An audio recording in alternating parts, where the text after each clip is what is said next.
So Howard Kurtz now covers the media for Fox News. Now this is funny because Fox News is the most obviously biased news channel there is, yet he's going to criticize the rest of the media for being biased. Okay, laugh along with me. So he writes, and he did a segment on this on the air as well, but he writes on Fox News' website, tilting against one candidate in a presidential election can't be justified.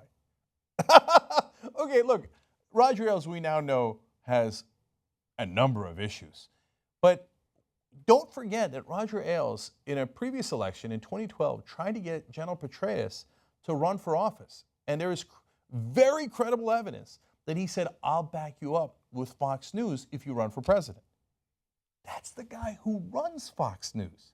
You want to talk about bias? That's not saying, hey, Trump said this, or Hillary Clinton said this, or they did this, or they did that. That's saying, no. I'm going to try to throw the election for you. I want you to get in the race, and then I'm going to secretly back you with our news channel. No, Howard, you don't get to make that argument while you get a paycheck from Fox News. Second of all, your argument is totally wrong for reasons I'm going to explain. So he goes on to say, this is about the mainstream media's reporters, editors, and producers whose credo is supposed to be fairness. But I think, Howard, you're misunderstanding what fairness is. Fairness isn't, okay, I'm going to call everything 50-50. Mussolini said this, Mother Teresa said that. In order to be fair to Mussolini, I'm going to call it 50-50. No, being fair is presenting what they're actually saying and doing. Mussolini is a fascist, and he plans to do X, Y, and Z and get the world in a world of trouble. Mother Teresa would like to help the poor. Oh, no, wait a minute. Now you're not being fair to Mussolini. No, I'm being fair to the facts, to the truth. That's what reporters are supposed to do. Okay, now, he goes on to say, keep in mind that the media utterly misjudged Trump from the start, covering him as a joke or a sideshow or a streaking comment that would burn itself out. Many of them later confessed how wrong they had been and that they had missed the magnitude of the anger and frustration that fueled Trump's unlikely rise. Now, we were not among those. I told you all the way back in June of 2015, watch out for Donald Trump. He's going to stay near the top for very long. I told you in October of 2015 that he was likely to win the Republican nomination, well before any of the voting had begun.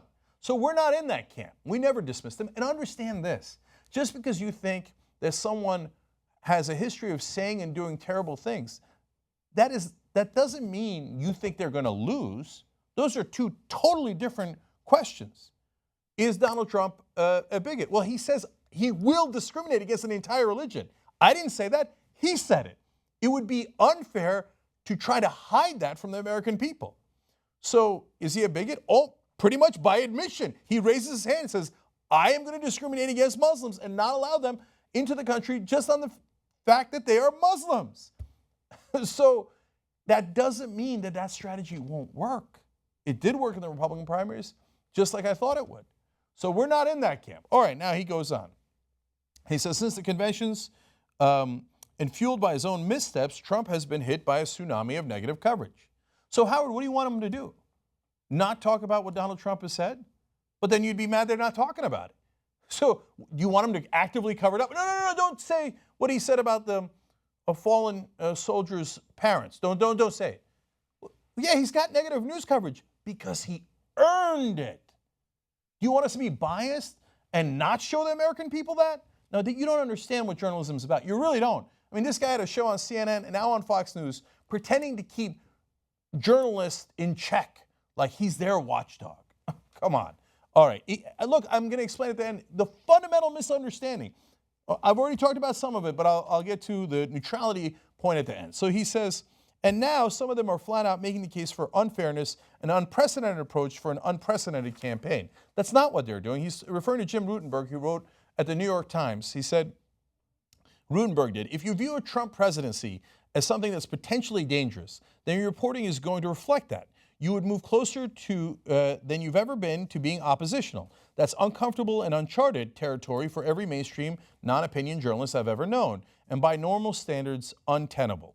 See, I even disagree with Rutenberg there, because I think, yes, as journalists, you're supposed to be oppositional to the people in power.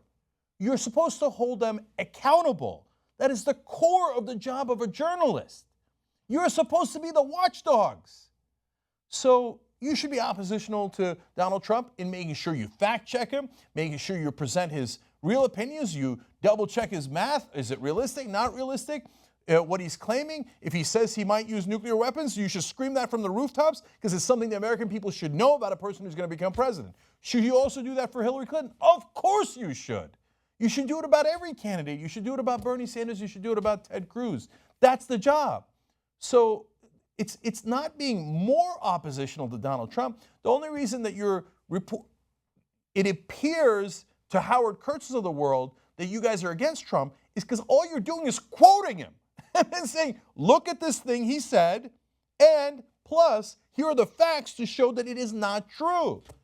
So he says, Donald Trump, I can give you dozens of examples. But recently he said, I saw a video of Iran getting bags full of money from the U.S. Even his home campaign were like, no, that's not the video he saw. He saw one on Fox News. It wasn't in Iran. It was in Geneva. It wasn't money. It was the hostages that were coming home to us. So it's a lie. What do you want me to say, Howard? What do you want me to say? You want me to be fair to Donald Trump and say, maybe it's true. Maybe our lying eyes are not telling us the truth. No, I'm going to call it even. I'm going to call it even. That's not journalism, Howard. It's never been journalism. It's what you guys do to make sure that the Republicans get an unfair advantage. Because if you treat the truth and lies as equal, that gives people an incentive to lie, and it gives an unfair advantage to liars. Your job is to check them. And if you think that is being oppositional, great, then be a watchdog. Be oppositional to all of them. Okay. Rutenberg says, it would be an abdication of political journalism's most solemn duty to ferret out what the candidates will be like in the most powerful office in the world. That is 100% right.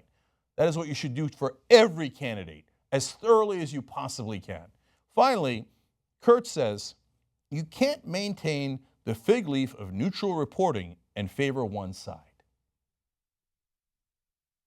Now, if he didn't work for Fox News, I'd say, hey, you got to let him go. He doesn't understand what journalism is. I feel kind of bad for him.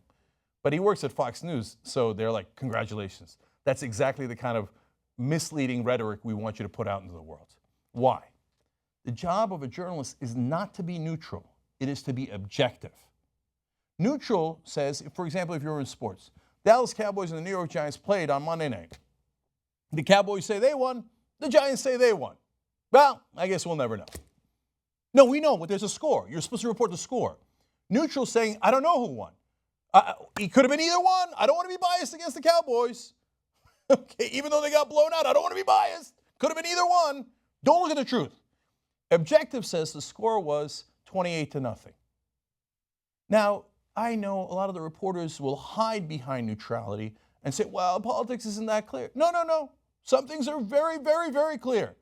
What does the math on his tax proposal get you? So don't tell me you don't like the tax proposal or you like it. Just tell me what the numbers are. Don't tell me that the Bush administration says maybe Saddam Hussein had something to do with 9/11 and others say that he didn't. Tell me, what is it? What's the reality? And there was a reality.